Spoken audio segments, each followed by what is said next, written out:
All right, tough images to look at there, but now we proceed with our bulletin. And as the festive season has hit its peak period, today being Christmas Day itself, consumption of alcohol is on the rise. What has become a lucrative business of selling alcohol has also seen the rise of selling counterfeit distilled beverages, mainly whiskey, brandy, gin, vodka, exposing imbibers to serious health risks, even death.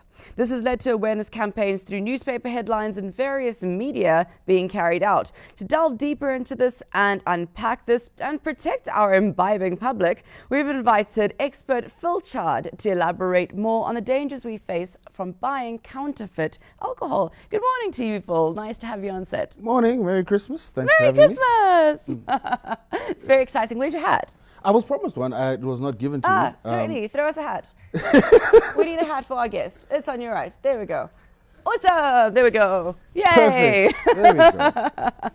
Perfect hat to discuss serious topics. Oh, there we go. Oh my goodness, you're such a cool guest. There we go. Ah. Right, now we're all sorted. Wardrobe is now sorted out. All right, Phil, so let's jump straight into it because this is quite a serious issue. What do you think has led to the rise of selling this counterfeit alcohol? Where did it come from? I think ultimately it boils down to the economic conditions in the country. People are always looking to eke out whatever dollars they can find. It's cheaper to brew illicit alcohol than it is to import alcohol legally. And sadly, that has led to people cutting corners, putting consumers at risk, and ultimately leading to the situation where we're at now, where we're trying to inform the consumers about how best they can protect themselves. But now, I mean, these counterfeit alcohols are not kind of, in a plastic bottle or in like a paper bag. They're coming in actual branded bottles. How are they getting the alcohol into those bottles and keeping that branding? I mean, there's various methods that they can use. Some of them have been described in the press. It starts with something as simple as just replicating the bottle, replicating the label. Some of them involve reusing bottles and labels. So there's various forms, there's various levels of complexity, but ultimately we're trying to help inform consumers across the spectrum. So identifying the labels, identifying the bottles, and even identifying the taste and texture of the substance itself to make sure that they're getting the real deal. So do you think that Zimbabweans are actually manufacturing alcohol in their backyards, or are they smuggling counterfeit alcohol into the country already counterfeit? Because I think, you mentioned the economic side of it. I think it would defeat the object of trying to replicate the bottle, replicate the packaging, replicate all of that. That cost would also have an implication, right? So are we smuggling it in, or are we creating it here? I mean, there's been no definitive studies as yet, so all this is anecdotal information that we've gathered, but I think it's a mixture of both. Ultimately, we want to focus on the solution, not necessarily the problem.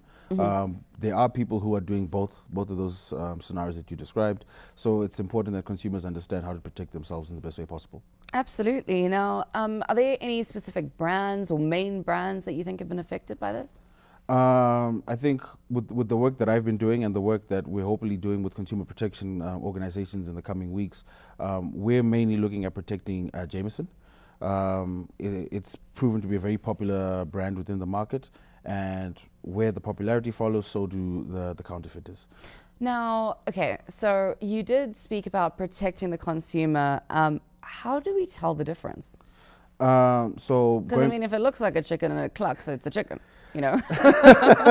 Well, there's multiple ways. I mean, without turning this into like a sommelier's class, using the previous question and the brand we mentioned earlier, Jameson, there are things that can be done. So their distributors are providing stickers and verification tags on the bottle. So there's a white drink responsibly sticker on the side, there's a plastic seal on the neck of the bottle. The texture of the sticker itself is three-dimensional.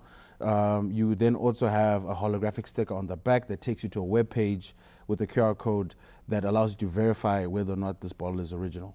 So we're almost getting into like, kind of the fake money situation. Like we have to look for all of these key indicators. Indeed. Sadly, that is the case. I think another thing to add just outside of that is with all whiskeys or all brown liquors, particularly the high-end ones, they aren't made with sugars.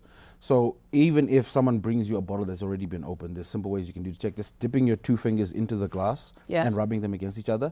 If your fingers start to stick together, you know that there's sugar in that solution. Oh. So that isn't legitimate whiskey or brown liquor. That's Also, interesting. I didn't know that. if you put it in your glass and you swirl it, Yeah. and if it starts leaving streaks on the side of the glass, that also has presence of Sugars. either pure alcohol and sugar. So be wary of those things. All right. So now, what happens if I do consume fake alcohol? Like, what are the potential risks here? Because I mean, I said a few of them, but are those the actual risks? Ultimately, it gets more serious. This is alcohol poisoning, but to a higher degree because you don't know what levels of alcohol you're consuming.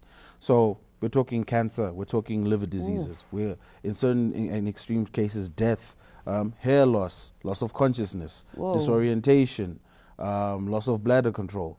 There's a lot of harmful health risks that people need to be wary of. Oh, wow. Like, those were not the answers that I was expecting from you in that moment. Like, those are really serious implications. They are indeed. And that's why we're taking this campaign so seriously, because it's important that consumers understand these risks. Yeah. Because knowing this could save your life. Absolutely. Now, just for our viewers out there, what steps does one take should they think or are sure now, because you've given us ways to test it, that they have consumed fake alcohol? I mean, first and foremost, get medical attention. If you can get medical attention, please do so. Consume water, just water, nothing else. Please don't put people in cold showers. Please don't make them drink more alcohol. Please don't have them walk it off. Ideally, medical attention and then drink water. Now, so you mentioned don't put people into cold showers. They are all the old wives' tales of how to sober up somebody. So, you know, as Phil has mentioned to us, just water, water, water, cleanse the body. Water is the purest form of anything. So make sure that that's what is happening there. Now, so you mentioned that this is a campaign that you guys are taking very, very seriously. And I 100% think that it's an amazing campaign. Are you getting support from the authorities? We are indeed. Obviously, we started it through the festive period. We have meetings next week. I don't want to jump the gun, but we do have a lot of organizations that are on board, and we really appreciate their support. And you'll see more of this in the coming weeks. Oh, that's amazing. Now, Phil, last question, because we do need to wrap up here. For more information on identifying fake alcohol, from helping you guys in your campaign, and just doing our part, how can we find you and how can we help? Ultimately, I think take all the advice that we've given you on the show. Look out for the Buy Original campaign, and what you've heard here, share with your friends. There's information that you'll find on social media via Bull Red Distribution's page. I think that'll be a good place to start, and then please just share the information. Absolutely. Well, Phil, thank you so much for that highly informative interview. It's terrifying to think that there's so much illegal and alcohol out there, fake alcohol out there. So it is the festive season. You know, we do say glad tidings and be merry, but be merry carefully. Take care of yourself. It's not just about drinking and driving. It's also now watching what you're drinking as well. Those repercussions of fake alcohol are highly, highly serious. Phil, thank you so much for joining us on Good Morning Zimbabwe. Thank you so much for having me, and Merry Christmas. Merry Christmas to you too.